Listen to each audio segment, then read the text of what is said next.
Septième étape. Nous lui avons humblement demandé de faire disparaître nos déficiences. Puisque cette étape concerne spécifiquement l'humilité, nous devrions prendre ici un moment pour nous demander ce qu'est cette vertu et ce que représente pour nous la pratique de l'humilité. En fait, atteindre à une plus grande humilité est le principe de base de chacune des 12 étapes d'EAA. Car s'il n'est pas parvenu à un certain niveau d'humilité, aucun alcoolique ne peut demeurer le moindrement sobre. Les membres d'EAA ont presque tous pu constater qu'à moins de cultiver cette précieuse qualité bien au-delà de ce qui est requis pour les garder tout simplement abstinents, ils ont encore peu de chances de devenir vraiment heureux. Sans l'humilité, leur vie serait peu utile, et dans l'adversité, ils ne pourraient compter sur les ressources de la foi qu'exigent les situations critiques. L'humilité, le mot lui-même autant que l'idéal qu'il évoque, connaît un bien mauvais sort dans notre société. Non seulement on en connaît mal la notion, mais on déteste cordialement l'entendre prononcer. Bien des gens n'ont même jamais entendu mentionner que l'humilité puisse constituer un mode de vie.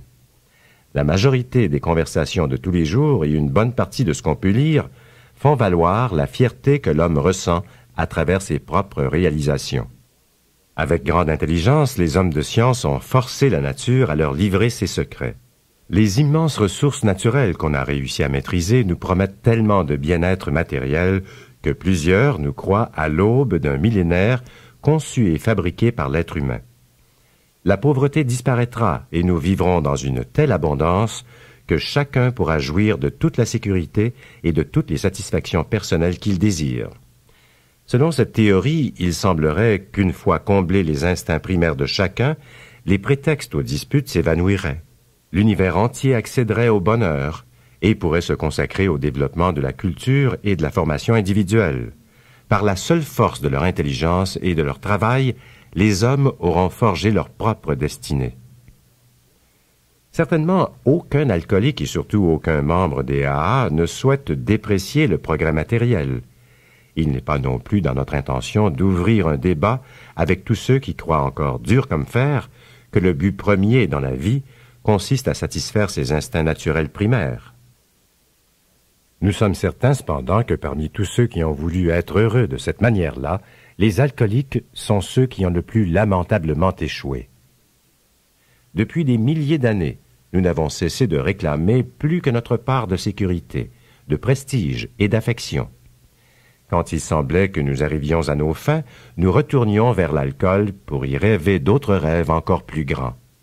Lorsque nous étions frustrés, ne fût-ce que légèrement, nous buvions encore afin d'oublier. Nos désirs n'étaient jamais assouvis. Dans toutes nos recherches du bonheur, la plupart du temps bien intentionnées, le handicap qui nous paralysait le plus était notre manque d'humilité. Il nous manquait le recul nécessaire pour accorder la priorité à la formation de notre caractère et aux valeurs spirituelles, et pour reconnaître que les satisfactions matérielles ne sont pas le but de la vie. D'une façon qui nous caractérise assez bien, nous nous lancions à fond de train sans faire la différence entre les moyens et la fin. Au lieu de voir dans la satisfaction de nos désirs matériels un moyen qui nous aiderait à vivre et à évoluer en tant qu'être humain, nous en avons fait le but ultime de la vie. Il est vrai que la plupart d'entre nous croyaient qu'il fallait avoir un bon caractère, surtout pour notre satisfaction personnelle. On obtient plus facilement ce que l'on veut quand on possède suffisamment d'honnêteté et de sens moral. Mais chaque fois que nous devions choisir entre l'effort et le confort, la formation de notre caractère était oubliée au profit d'une course vers ce que nous pensions être le bonheur. Rarement considérions-nous la formation de notre caractère comme un objectif désirable en soi, comme un but que nous voudrions nous fixer, que nos besoins instinctifs aient été comblés ou non. Il ne nous venait jamais à l'esprit de faire de l'honnêteté, de la tolérance et du véritable amour de l'homme et de Dieu la base quotidienne de notre vie. Comme nous n'étions pas ancrés à des valeurs permanentes, notre aveuglement sur le véritable sens de notre vie nous précipitait toujours vers d'autres malheurs. Tant que nous sommes restés convaincus de pouvoir mener notre vie exclusivement par notre force et notre intelligence, il nous a été impossible d'accéder à une foi efficace en une puissance supérieure, même si nous avions la foi en l'existence de Dieu. Nous pouvions effectivement avoir les plus profondes convictions religieuses, mais elles demeuraient stériles parce que nous tentions encore de jouer le rôle de Dieu. Tant que nous voulions d'abord compter sur nous-mêmes, il ne pouvait être question de nous en remettre sincèrement à une puissance supérieure. Il manquait encore cet élément fondamental de toute humilité, le désir de chercher et d'accomplir la volonté de Dieu. Pour nous, acquérir une vision nouvelle de la vie a été une démarche incroyablement douloureuse.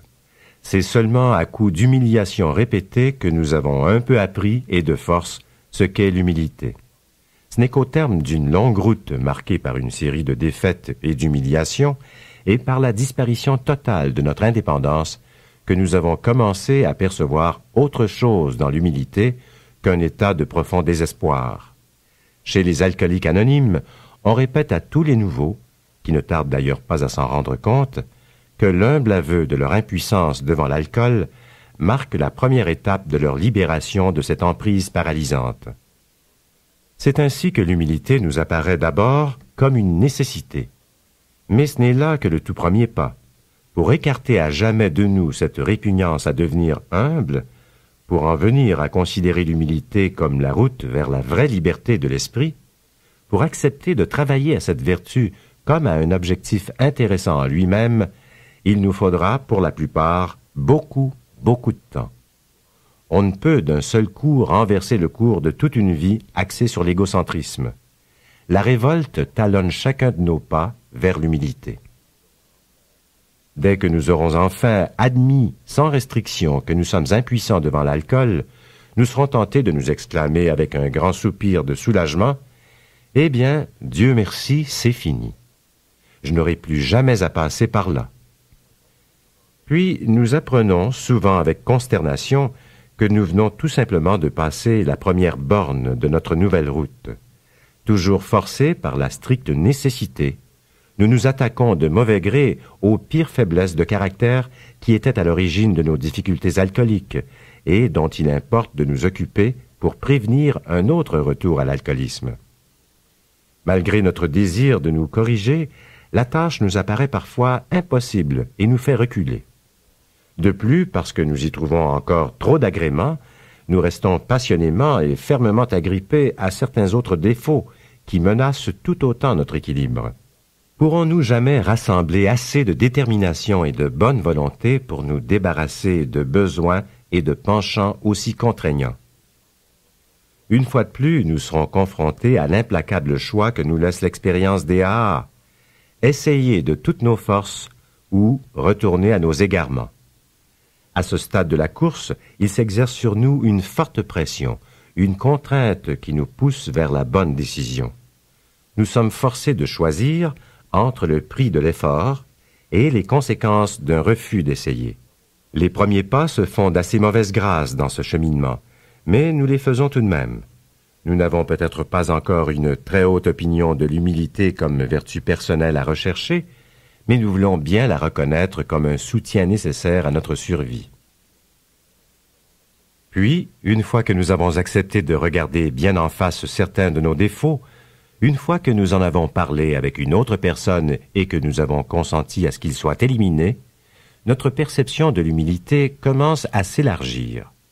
Selon toute probabilité, nos handicaps les plus sérieux nous auront laissé quelques répits. Par moments, nous connaissons une véritable paix d'esprit. Pour ceux d'entre nous qui n'avaient connu jusqu'ici que l'agitation, la dépression ou l'angoisse, en d'autres mots pour nous tous, cette paix toute neuve arrive comme un présent inestimable. C'est vraiment du nouveau qui vient de s'ajouter. Auparavant, l'humilité ne signifiait rien d'autre qu'humiliations obligatoires, mais peu à peu, elle se transforme en aliment substantiel qui peut nous donner la sérénité. Cette perception améliorée de l'humilité amorce dans notre vision des choses un autre changement radical. De plus en plus, nous prenons conscience des immenses bienfaits qui résultent de ce douloureux dégonflement de notre ego. Jusqu'ici, notre existence était largement consacrée à échapper à la souffrance et aux difficultés. Nous voulions les fuir comme la peste. Jamais nous ne voulions envisager la réalité de la souffrance. nous choisissions toujours de nous évader par la bouteille. Passe encore pour les saints de forger leur caractère dans la souffrance, mais pour nous, il n'y avait là rien d'attrayant. Puis, chez les AA, nous avons observé et écouté. Partout, nous avons vu comment l'humilité transforme les échecs et les malheurs en ressources sans prix.